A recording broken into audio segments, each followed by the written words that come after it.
Hello everyone, সবাই কেমন আছেন? আশা করব সবাই ভালো আছেন। আমি খুব বেশি একটা ভালো নেই, আমার শরীরও ভালো না, মনও ভালো না। প্রথমত শরীর ভালো না বলতে আমার এখান দিয়ে আক্কেল দাঁত উঠছে, তো ভীষণ যন্ত্রণা, মানে কি বলবো, এটা 2-3 মাস পরপরই এই ব্যথাটা হয়। আমার মনে হয় যে এটা আমার ফাইনালি ডক্টরের কাছে যেতেই হবে। যদি আমি খুব বেশি ভয় পাই, দ্যাটস ওয়াই আমি যেতে চাচ্ছিলাম না। তারপরেও মনে হচ্ছে যেতে হবে, কারণ এই যে 2-3 মাস পর পর এই যে ব্যথাটা হয়, আমি কিছু খেতে পারি না, আমার এখানে টনসিল ফুলে যায়, আমার গলা ব্যথা করে, আমার মাথা ব্যথা করে, আমার এই সেটটা একদম কি বলবো, অ্যানেস্থেশিয়া দিলে যেমন হয়ে যায় অবশ্যই যায়, আমার এই সেটটা পুরো তেমন হয়ে যায়। তো 2 দিন পর পর আসলে এই ধরনের ঝামেলাগুলো আমার ভালো লাগছে না, মনে হচ্ছে নেক্সট টাইম ব্যথা হলে যেতে হবে, কারণ এখন মোটামুটি অনেকটা কমে এসেছে। আমি গত 2-3 দিন যাবৎ ব্লগ দিচ্ছি না। আসলে শরীর তো খারাপ আর মন আরও বেশি খারাপ, তার কারণ হচ্ছে যে আমাদের কুমিল্লার অবস্থা খুব বেশি একটা ভালো না। অনেকগুলো মানুষের জীবন নষ্ট হয়ে গেল। নষ্ট বলতে কি, তাদের সারা জীবনের সঞ্চয় বলেন বা একটা যে স্বপ্ন নিয়ে যে একটা তাদের জীবন সাজিয়েছিল সেটা নষ্ট হয়ে গেল। আসলে কিছু বলার নেই। গত কিছুদিন যাবতই যে রাজনৈতিক অরাজকতাটা হচ্ছে দেশের মধ্যে, বা এই যে প্রাকৃতিক দুর্যোগটা হলো, আসলে ক্ষতিগ্রস্ত কারা হলো? যারা, যাদের জন্য ক্ষতি হলো তারা ভালোই আছে। কিন্তু বিষয়টা হচ্ছে যে যাদের ক্ষতি হয়েছে তাদের আসলে অবস্থাটা কি? তাদের এই দরিদ্র মানুষগুলা অনেক কষ্ট করে হয়তো বা তাদের লাইফটাকে সেটেলমেন্ট করেছিল, এক নিমিষে সব কিছু শেষ হয়ে গেল। এই যে স্টুডেন্টগুলো মারা গেল, আসলে এগুলোর ব্যাপারে আসলে আর কি বলবো, যে মানে আসলে বলার মতো তেমন কিছু নেই। তাদের পরিবারগুলোকে উপরওয়ালা যেন সেই সহ্য ক্ষমতাটা দেয় এই কষ্টগুলো নেওয়ার মতো, তাদের সব কিছুর জন্য ঠিক করে দেয়, সেটাই প্রে করি। যে যার জায়গা থেকে তাদেরকে যথেষ্ট পরিমাণ সাহায্য করার চেষ্টা করবেন, তাদের জন্য সবাই প্রে করবেন, সেটাই আমি বলবো। তো আজকে সকাল সকাল উঠেছি। সকাল সকাল উঠেছি বলতে আসলে আমার অনেক লেট হয়েছে উঠার, কারণ হচ্ছে আমার রাতে ঘুম হয় না, লাস্ট কয়েকদিন যাবত রাতে ঘুম হয় না, কারণ রাত হলে আমার এই সাইডটা আরও বেশি ব্যথা করে। তো দ্যাটস ওয়াই আমার রাতের বেলা ঘুম হচ্ছে না। তো ঘুম লাগতে লাগতে ভোর হয়ে যায়, 6টা-7টা বাজে। তো আমার ঘুম থেকে উঠতে উঠতে আবার 10টা-11টা বেজে যায়। দ্যাটস ওয়াই আমার উঠতে লেট হয়েছে। এখন বাজে হচ্ছে 12:30, 12:30টার মতো বাজছে এখন। তো আমি উঠে নাস্তা করেছি, আমার ছেলেকে খাওয়ালাম। এখন আমার ছেলে বসে বসে কার্টুন দেখছে।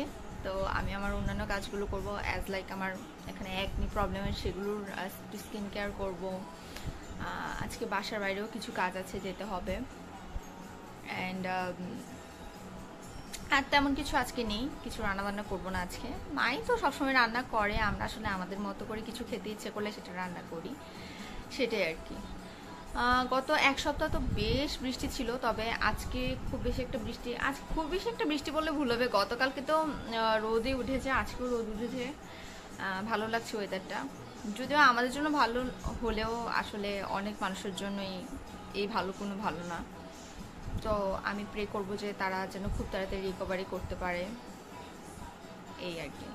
তো চলেন দেখা যাক কীভাবে আমার দিনটা আজকে কাটে।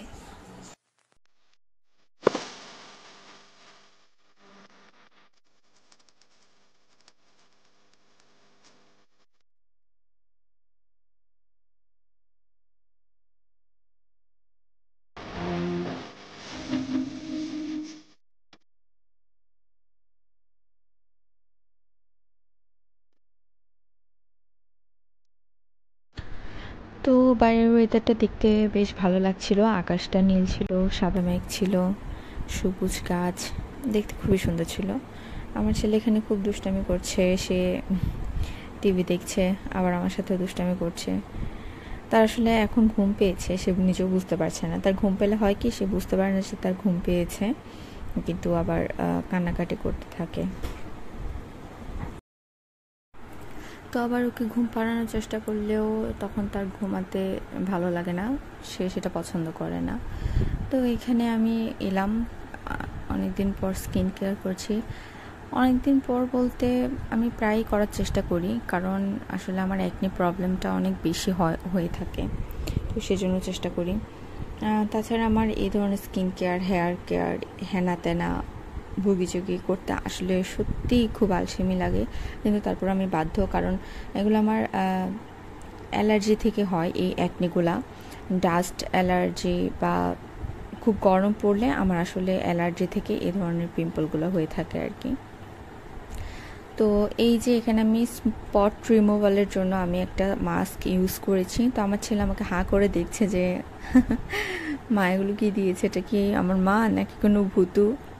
তো আমি মাম্মাম বুঝাচ্ছিলাম যে এটা না, এটা তোমার মাম্মা, তোমার ভূতু না এটা।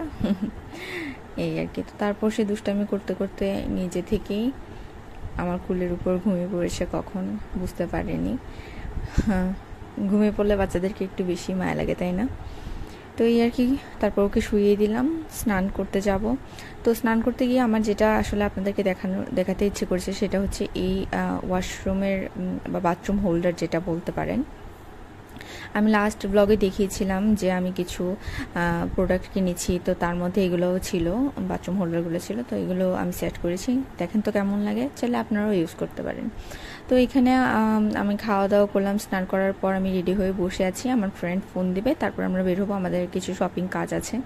তো বাইরে অনেক হার্শ ছিল, দ্যাটস ওয়াই আমি আর কোনো ফুটেজ নিইনি। এখানে আমরা পাস্তা খেতে এসেছিলাম, শপিং করে অনেক বেশি টায়ার্ড ছিলাম, খিদে পেয়েছিল।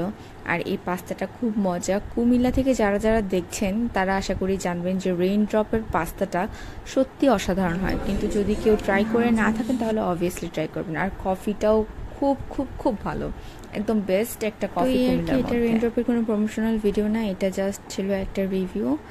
তো এখন আমি বাসায় ফিরে যাচ্ছি, রাত 8টা বাজে, অনেক লেট হয়ে গিয়েছে।